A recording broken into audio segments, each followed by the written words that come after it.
Well podcast with Elle and Camille. I'm Camille. I'm Elle. And this is the podcast where we seek to demystify, develop, and celebrate our spiritual gifts through a faith-based lens. And today we have with us Lareen Packer, who is also my aunt. Hello. So great to be with you. And tell us a little bit about yourself. We specifically asked her on here because she's a birth doula and she's had some really cool experiences. But do you want to just introduce yourself a little bit? Sure. Yes. My name's Lareen. I grew up in Idaho on a farm, and my husband and I have been married 34 years. We have 4 kiddos, and we helped raise my brother's 5 kids as well. And my husband and I have moved a lot of times, like 28 times. And so, right. I feel that deeply. That's giving, I think I'm just using it as a strength because we have friends all over the world, and we feel really blessed to know so many people and to have made so many good connections. Before I was 18 years old, I'd only maybe traveled like 70 miles outside of my little town. And so I was raised, I feel like in like Fairytopia. My little farm town was just amazing and a great place to live. I milked cows and had chickens and played sports, and my life was really awesome growing up.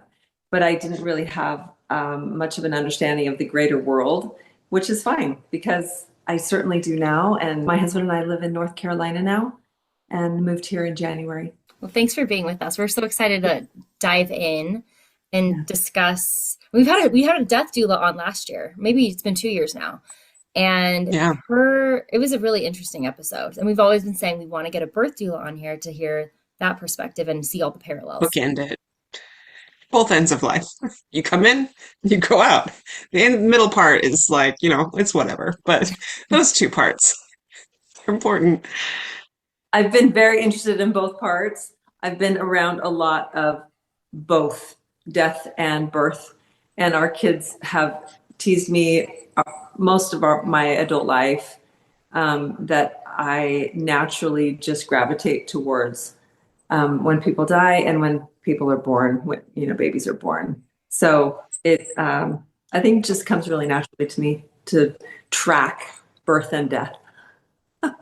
Yeah. How long have you been doing the birth doula work? So I think I was thinking back, our oldest daughter's 32, and I think I've been a doula for about 20 years on it.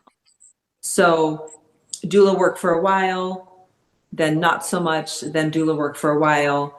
And I've had I was a realtor for a long time and really enjoyed that, but still doing doula work on the side. It was just this side thing that I did all the time.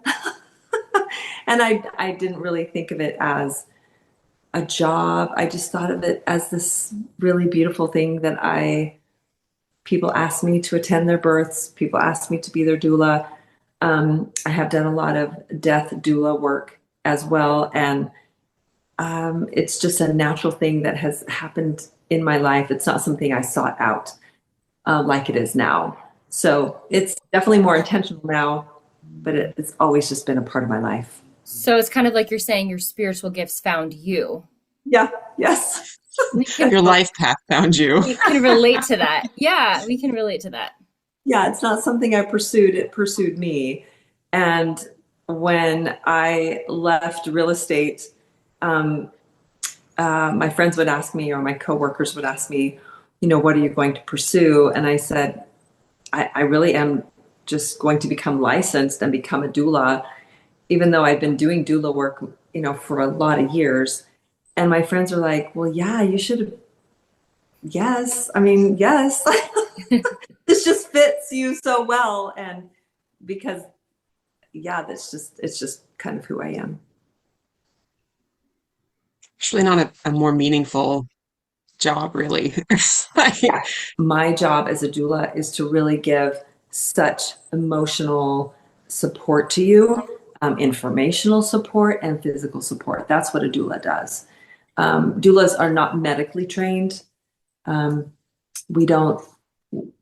That's not who we are. When did you first realize that you had intuitive gifts? I mean, this gift, like this path found you? So when did you first notice that you had the gift of intuition? I just intuitively notice things. I know I'm naturally drawn to people, and when you are a doula, you have to have this gift of being in close proximity with people, really up close and in their space. You just have to be really comfortable with people. Otherwise, you can give off this aura of uncomfortableness, and that's just not a space in birth or in death to feel uncomfortable. So Counterproductive. We yeah, could also, I think, call this compassion, which is another gift that I feel like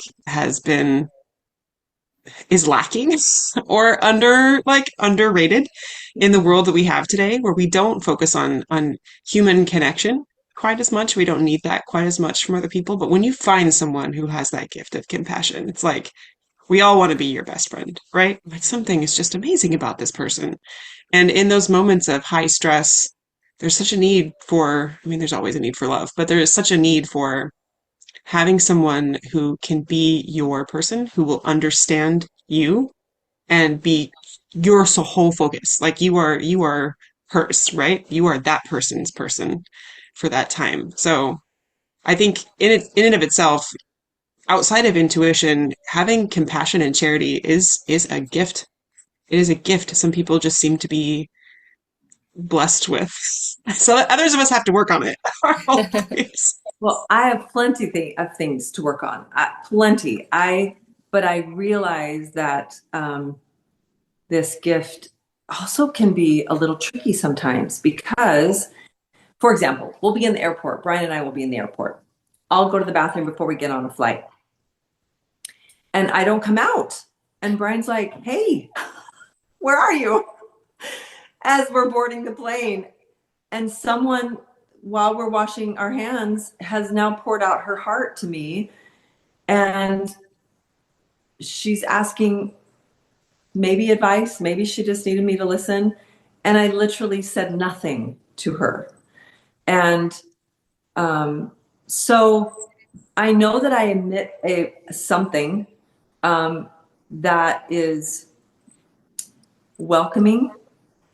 And sometimes if I'm in a hurry and I don't have time to talk, I actually try to smile and look at people in the face.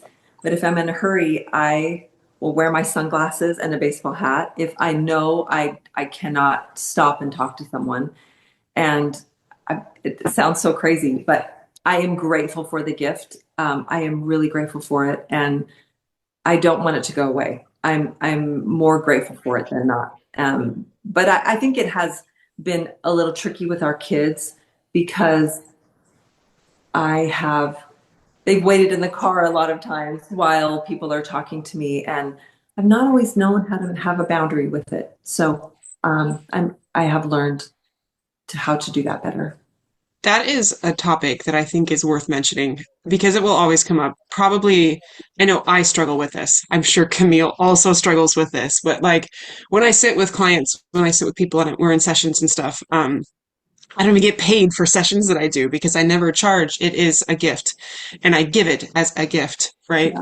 Yeah. And it can quite quickly take over my entire life. My schedule is as booked as I can be, right? But if I would allow it, it could be what I was doing all hours of the day. And sometimes I'll have to work, nights when my kids are in those transition periods and my husband will in bed. They're like, where's mom? Oh, she's helping people. Was she going to put us to bed? No. They're like, you miss those moments. And it's like, there is a balance because you want to be gracious, you want to be a giver, and not just for the intent of being gracious, but because it truly matters. And we Yeah. feel that it truly matters, right? It's important. Right. But also, it's a tricky thing to balance because so are your kids, so is your family, so is what you're doing right now, so is life. And so it is one of those things where it's like, it's a coin toss, right? It's either heads or tails, like which one are we going to take in the moment? It's a tricky thing. It's a Yeah. tricky thing. Yeah. I've not done it well always. I have, and I've talked to our kids a lot about it. Yeah. So, um, we've had a lot of good conversations of what I would do now.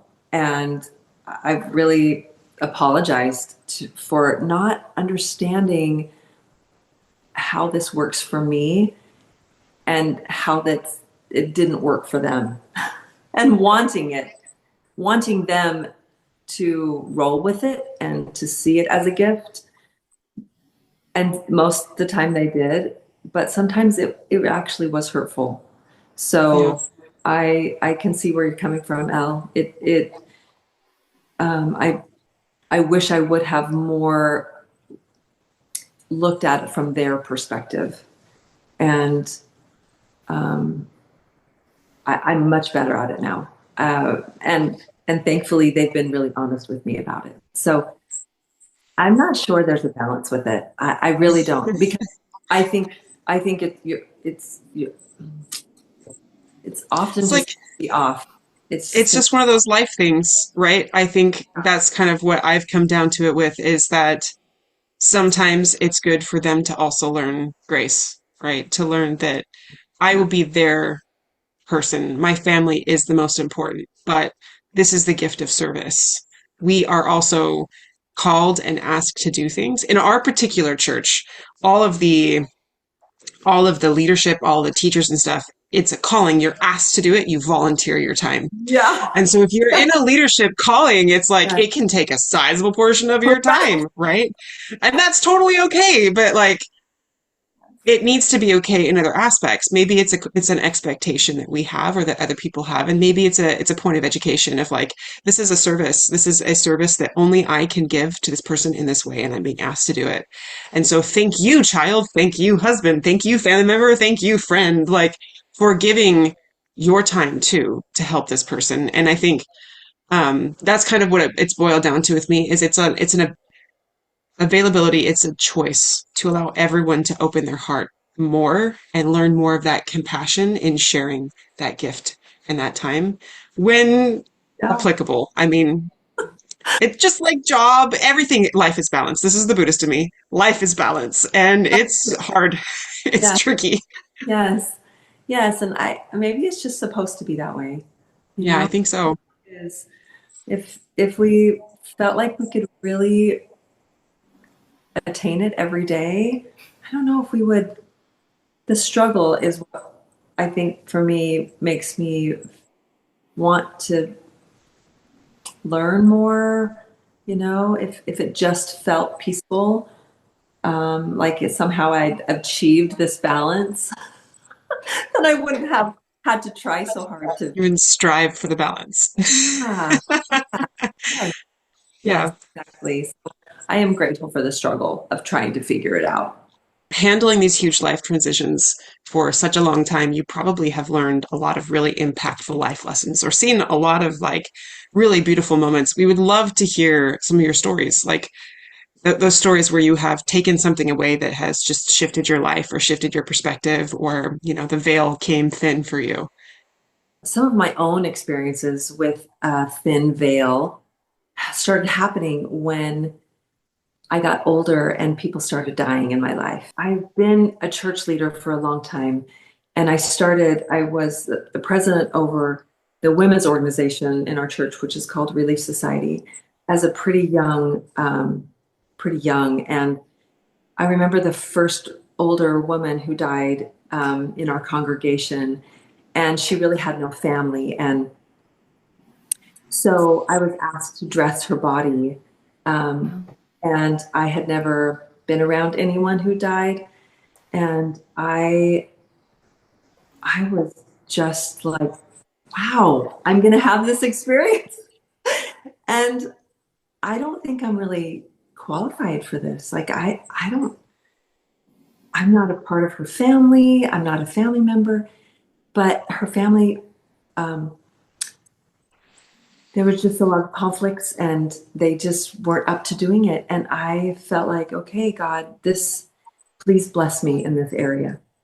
And then this happened several times where I was invited or needed to help because someone died in our congregation and the family just needed a lot of support. So I've help dress a lot of people like before a funeral, if it's going to be like an open casket. Had a lot of those experiences. And being with someone who has died and been around a body that doesn't have a spirit. So I started having those experiences and realizing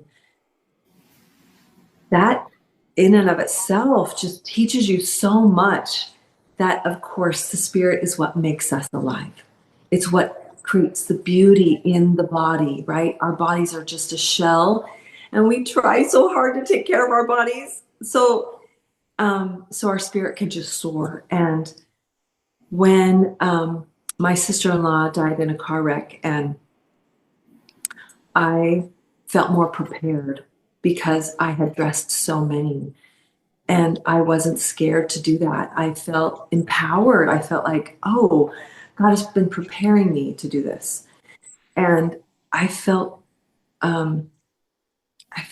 ready. I felt ready to do that, even though the shock of it was unreal. And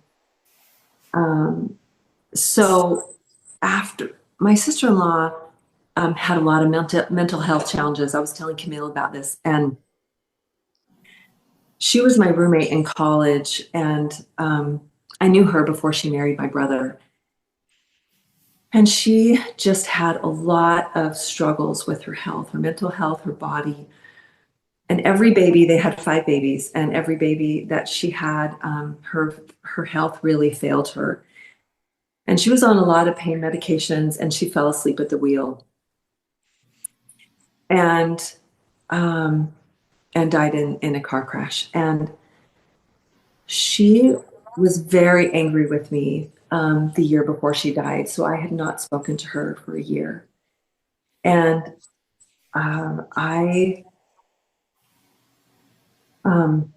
after she died, we took my brother and his children into our home. And so now I'm a mother of 9 children, and our oldest of the bunch was like 13 years old, and the youngest was 6. So that's a lot of children in a short space of time. And I was also the Relief Society president at the time, just overseeing a lot of people, a lot of women. And I just remember feeling so overwhelmed, just so inadequate, so I didn't feel like I was capable. And I often pray in my life that I will be capable beyond my own capacity, that God will give me more strength than I have capacity. And I felt like I was drowning. My husband worked overseas, and it was just a really challenging time of life. And for some reason, I was alone in the house. This was a little while, just like 2 weeks after her funeral. I was sweeping the floor in our home, and I felt her. And I knew that she was in the kitchen with me. And I had this overwhelming sense. She was sitting on a stool in the kitchen at the counter. And I knew that she was grateful. She just had this incredible, she just emitted all of this grace and gratitude. It was just coming out of her, pouring out of her, this gratitude. And she just said to me, "Thank you for taking care of my family. I'm so grateful for you." Now, I knew that her mental health state was so fragile, and she was very upset at me before she died. I didn't agree with some things that she was doing, and she just really cut me out of her life. And then for her to come to me just so shortly after she passed away and to emit this gratitude was just a window into the veil, how thin that veil was, and that God would allow me to see her in this glory, in that without her body, being such a basically kind of a nuisance to her soul, to her spirit, sorry, she could really show me who she was.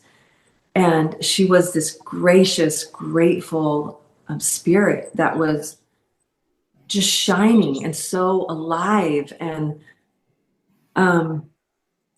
it's even now hard for me to talk about it. Like I'm kind of shaking inside because it was just such a powerful experience. And I remember before that hearing that, and now I know it's just not true, how you are in life. I remember hearing growing up that that's how you're going to be after you die. And I remember thinking, that is so not true. That's so not true. The things that burden us in life that we cannot control, that after this life, without our bodies, we will still grow and develop and have the opportunities to learn. And I am so grateful that I know that. And I felt that from her. And so it changed my attitude. And that we have this gift of forever to continue to grow and develop and learn. Yeah, I think it's a beautiful testament to how time is different on the other side. You said this was 2 weeks after she had passed away. And I think it's like it is here. Over there, we get the choice if we want to grow and develop, but she's not encumbered by the sick body, Right. the sick mind. So then when you don't feel terrible, you tend to make better choices, right? She took that Yeah. she took that option, she took that possibility, that opportunity, and she moved forward. But in 2 weeks, like that's what's tricky. Sometimes I'll be doing sessions with people and I'll feel someone and I'm like, oh, she's just so full of love. And they're like, well, that can't be my mom because she was just Right. a bitter old hag. And I'm like, okay, but she told me she's your mom, but she's really nice. And so then I'll ask the spirit, can you tell me more about how you were when you were alive? So that I can Yeah. give enough evidence so that they're like, oh, that is my mom. And then we can talk about how she's doing now and give that update and make those connections. It's an interesting dichotomy for sure. I think we often don't think about the fact that we came from someplace. We were someone. Mhm. We didn't just sprout out of the air to come down into a body. Like we really were someone. We had an identity for who knows how long, right? Yeah. Before we came here, we did things. We were ourselves, and we have that core identity to us still. And that core identity can come back and shine after. And we are given imperfect bodies with imperfect things for a purpose. I've been telling my kids this, like life was never designed to be easy. They're gonna like raise their kids someday and be like, my mom said this and I hated it. And then they're gonna start telling their kids like Earth is designed to be hard on purpose. Like we are meant to have hard and challenging lives with hard and challenging things that push us to our breaking point on purpose. And I think afterwards, depending on the scenario and the situation, sometimes those things can be completely lifted, like taking off a pair of glasses, where you will be restored to that individual that you were. There is a core capacity and a brightness to your personality, to the gifts that you have, to your fundamental nature that we are discovering in life, that we try to get back to while we're here. Like we chase it. We spend our whole lives chasing it. And then there, it's like all of a sudden those glasses come off and we can see ourselves for what we are and move forward with that. It's very interesting. And I have had also another experience where maybe that learning hasn't been done yet. And I have had the experience with spirits on the other side. Just yesterday, I had a session with someone who had an ex-husband. They had a very fraught relationship while they were here. Lots of struggles. They were somehow tied together in ways that they didn't even understand, and could never escape each other, kind of. But it was hard. It was hard on both of them. They had, I don't know, I don't know if I would throw the word abuse in there, but just shy of damaging for both of them. He passed and left her with a lot of trauma and a lot of baggage. She spent the rest of her life unpacking. And whenever he comes through, it's interesting because he was not a sharer. He was not communicative and he was not emotional at all. And that is all he is when he comes through. It's just emotion. And I have to unpack all of that. And she's like, he was never that way in life. But all of the things that come through for him could only be from him. And it's like suddenly he is asked to handle all these things and continue unpacking them in life so that his course can continue to grow. And I have met with her a couple times, and it's really interesting to see over the course of the past year, 3 different times, his growth has been measurable each time. I have seen a difference in his spirit. Light, like literally we gain light. And I have seen that light grow in him, and I have seen the shift in the energy. And she has too. It's like the way that she's experienced him has shifted as well. So it's interesting because at once he is restored, but he wasn't completely freed from those things in life because he's still meant to learn from them. Right. He's not done. And a lot of those were also some choices that he made to deal with that, right? So maybe agency is the key there. Whether it's mental health or choices to gain wisdom or not, it's so individual. And that is amazing. God's plan is not one size fits all, or even most. It's for you and it's for me. And it just blows me away. It's so amazing. We do believe in progression, right? Eternal progression. We really do believe in that. Thankfully, right? That even after we die, we are really going to have the opportunity to learn. And it's also good to note that when someone does their progressing on the other side, they'll often say, like, the more that I learn and grow, the more I can turn that back to help you. So to be able to receive that from somebody like maybe your sister-in-law who was unkind to you and wasn't speaking to you for a year. I've had that experience when my mother-in-law passed. She didn't speak to us for 4 years. And so when she passed away, and then, so Wesley passed away, my son passed away, and then she passed away 3 days later. I know this, Camille. Yeah. Oh. My husband had this experience where he knew his mom and Wesley were together in that moment. And while I was so happy for them, there was a piece of my mind that was like, she didn't even want to see him when she was alive. They get to be together now. But I had to also approach that with grace. Like, they both have their own journeys over there. And the fact that he's holding her hand to welcome her to the other side, what a beautiful offering to help her find peace and healing, like through this, perfect little child. Yeah, this pure spirit. And so now my mother-in-law's been on the other side for 7 years. She's quite helpful. And I really appreciate her. There. A lot of growth there. And it's just interesting to feel times when I know she's looking out for me, and to have the humility to not be like, but you were so mean when you were alive, or you had all these hurt feelings that kept you from seeing us, but to allow her space to do her growing and to be able to shift. That's been a learning curve for me, but it's been a really beautiful one. I feel like our forgiveness of them kind of sets them free in a way too. It's not like I have control over here, but that energy. It's really interesting, the concept of forgiveness and the interconnected nature of it all. Camille and I, we talk about this all the time. We were talking about it yesterday. It's so complex. Like, there are levels of this that we are just discovering. I mean, I've been working with spirit and developing myself in this for near 10 years now. And every day I'm like, Camille, something crazy happened. I learned something crazy.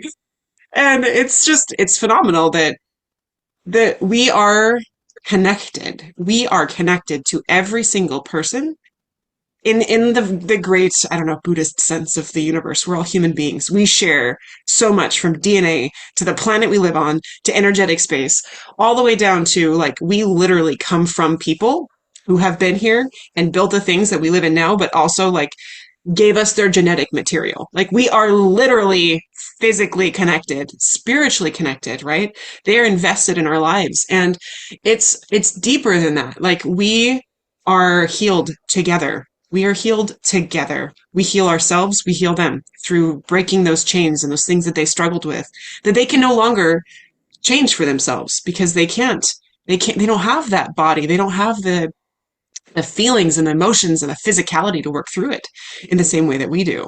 But also when they work through the spiritual things and the hardships and the emotional trauma and they grow, right? They learn, they hand that forgiveness back to us. And so it's like a circle of life. Lion King, Pocahontas, Disney has been telling us this for years, but we're just getting it. True. So it's like, I have my sister-in-law, her father committed suicide. And we talked with her on the podcast. She was episode number 3. And she has talked a lot about how she experienced him very early on working through the pain of trying to get forgiveness for that act that devastated her family, right? Her mom was a single mom of 8 kids from that point forward.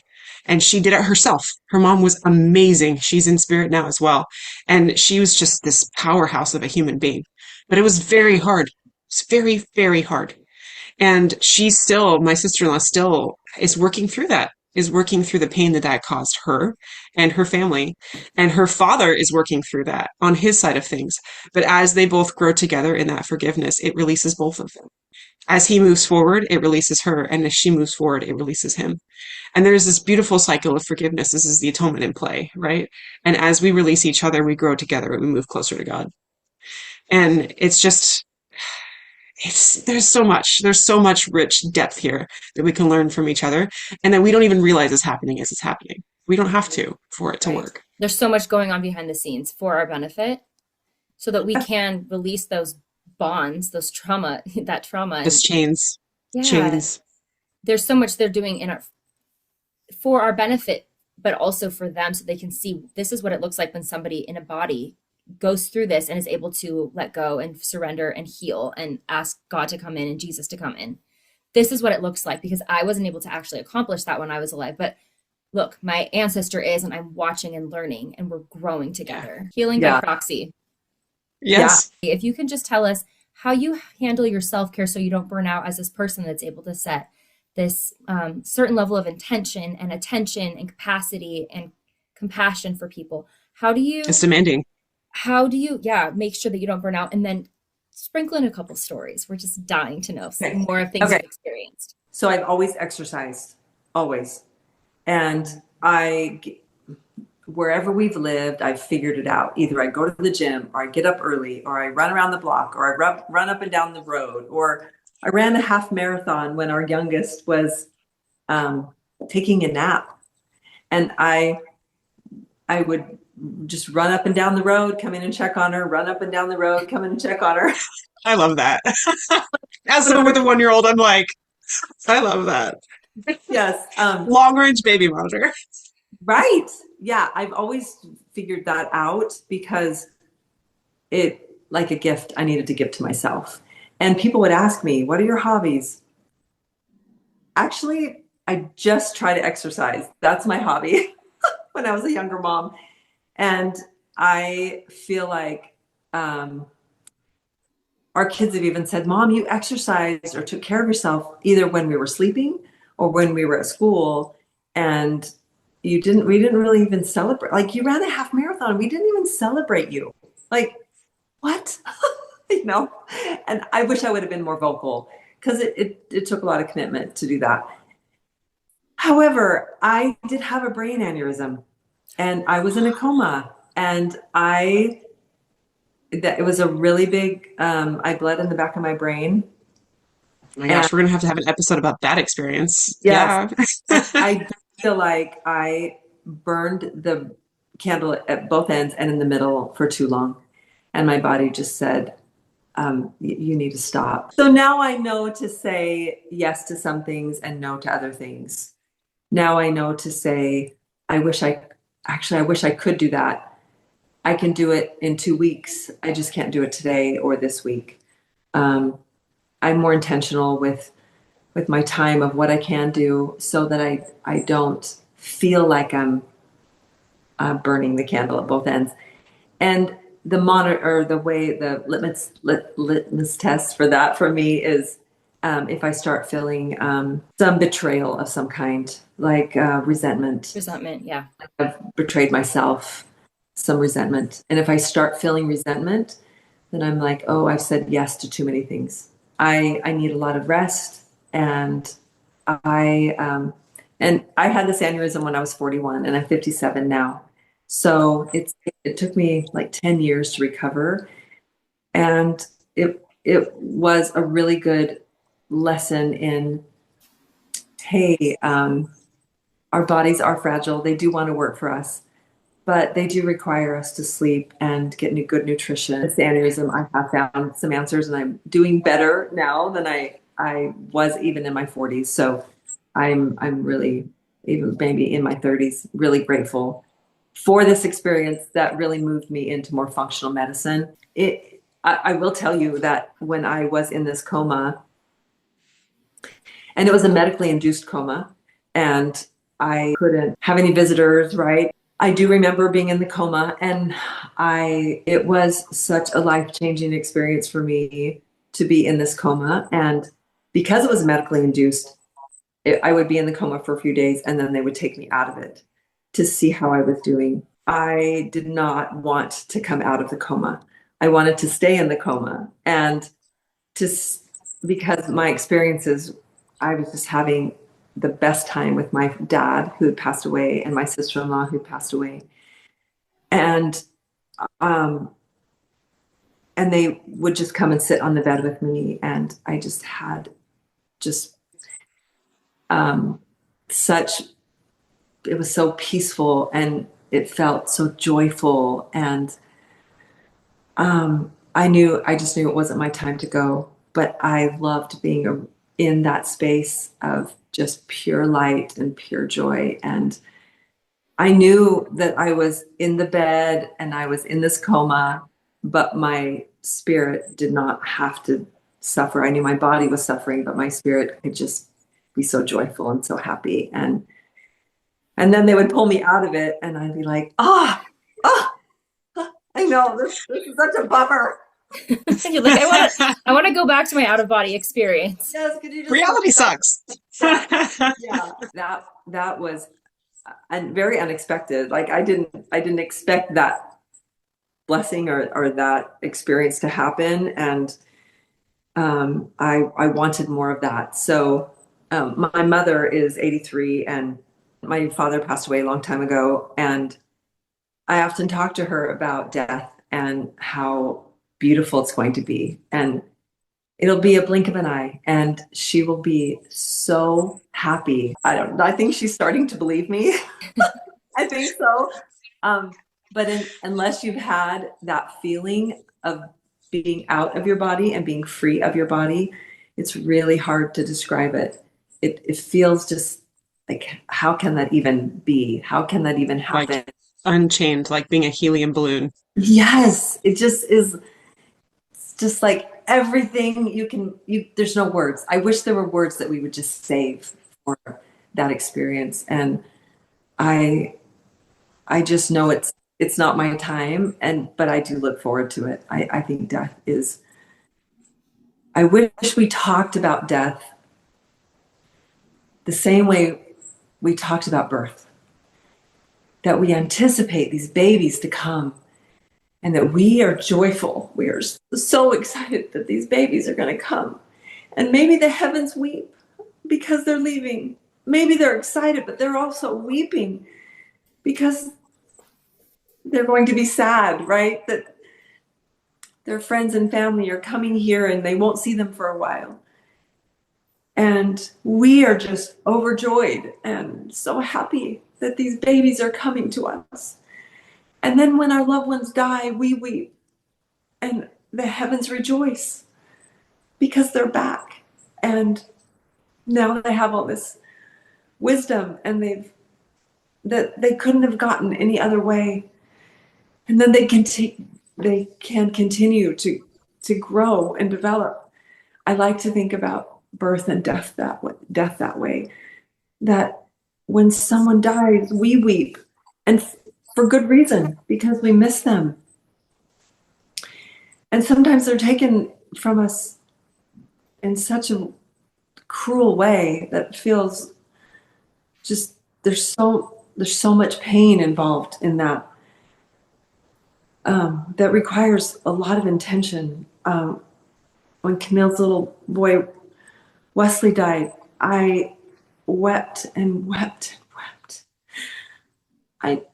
I remember Camille singing at his funeral and thinking, how in the world did God give her the ability to do that? And I thought to myself, I just witnessed God just saying, Camille, you can take my strength. Here, let me give it to you, because I've got your boy, and now I'm going to give you some of me. I've never seen that before, and I just feel so blessed that I was at Wesley's funeral, and it just added to my depth of this whole idea of birth and death being this cycle, right? And that we get the opportunity to live, to make mistakes, to really mess up, and to forgive ourselves, and to use Jesus Christ to be like, I don't know what the heck I'm doing. And because you've lived, and you know what it's like, and you've suffered for me, and please help me out, because I'm just mortal, and I need your help. And then we get to die and be with him and continue to learn. And I just feel like we are the luckiest to experience birth and death, and to live in between this cycle that is just ongoing. I think is the most miraculous gift that our heavenly parents have given us. It's so interesting. You mentioned me singing at Wesley's funeral. I never planned on doing that. It was just like an experience where the Spirit gave me a song, and they said, here's a song, here's a melody, here's the lyrics. Oh, by the way, I want you to sing it on Saturday at the funeral, right? And I remember you saying that. Yeah, it wasn't my plan at all. When your son passes away, you're not like planning like songs you're going to sing at the funeral. You're just sort of in shock, right? And so the pieces all came together miraculously. But what was so interesting, and I've shared this on the podcast before, and I don't know if I've shared it with you, is that my friend, who I didn't even know she had spiritual gifts at the time, she had a dream where she said that my grandmother came, and she looked very stern, and she said 3 times to my friend, tell Camille to keep writing songs because they heal us all. And I was thinking about that just recently, how the healing goes both ways. And the grandma that she was referring to lost a couple of children as well. And the healing, it goes both ways. She says it heals us all. And then while you're talking about the veil just being so thin at birth as it is death, I have a chapter in my book called Why We Cry. And the last paragraph says, of course, it's tragic for us left behind trying to pick up the pieces of a reversed reality, because it's so much. It's too much for our mortal brains to comprehend. It's bigger than us. It's cosmic. In its own way, it's beautiful, because what we call death is rebirth on the other side of the veil, in a world beyond our own that our spirits recognize as holy, but that we can't quite put our finger on as mortals. It's glorious while leaving us feeling small and vulnerable simultaneously. It's an overwhelming spiritual experience that leaves us forever changed, and that is a reason why we cry. I love that. Oh, thank you for sharing that. The last birth that I attended was about a month ago, and this baby was born still in his sack, and I'd never witnessed that before. It's very rare. It's not a danger to the mom or the baby, but it's really rare. And to see a baby born in their sack, I immediately thought, that's like the veil. Right? That's like the veil. That's really cool. And the midwife, the sack had a little tear in it on the side. And the midwife just went like this and moved the sack off of his face. Wow. And then he breathed, and then he cried. And I just thought, oh, what an amazing symbol of him entering into this world, and just that part, that the midwife just taking that off of his face. I'll never forget it. It was just a beautiful reminder of how simple that is and how meaningful his entrance into the world. We got to see it. We got to see him actually coming through the veil, taking his first breath, getting the sack off of him. And I like to That's think powerful. That's very profound. I mean, we think about that and then we think about the other end of it. For passing, we get to witness the last breath that someone takes as that animates their life, right? That gives them life. Breath enlivens us. Something we all share, we all connect through. And then we don't get to see that other end where, again, someone on the other side parts that veil. There's a hand that's offered. There's a person always waiting to pull them through. That person gets to be there and witness that rebirth as they step back through that veil and back into the arms of people who are loving them and waiting for them too. It's powerful. Right. This mama birthed his head. She was on her hands and knees in the, she wanted to have a water birth.